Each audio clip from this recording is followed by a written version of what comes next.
సాజిదా. నేను 36వ వార్డు నుంచి వచ్చాను. ఈరోజు మనందరికీ పండగ దినం.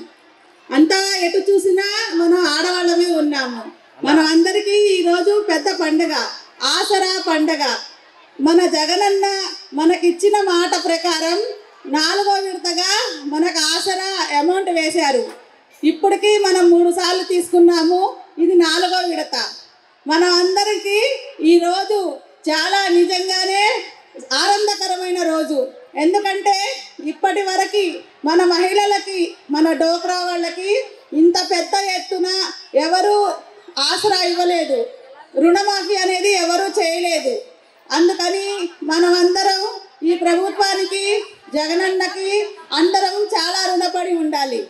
అన్న ఇదొకటే కాదు, మన కోసం, మన మహిళల కోసం చాలా పథకాలు తీసుకొచ్చారు.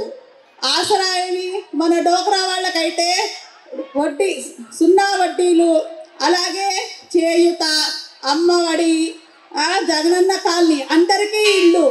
మన జగనన్న అందరికీ ఏదో ఒక పథకాన్ని ఇచ్చారు. ఆ ఇచ్చిన పథకాలన్నీ కూడా మన మహిళలకే ఇచ్చారు. అవునా కాదా? ఈ విషయం మనం అందరం ఒప్పుకోవాల్సిన విషయం.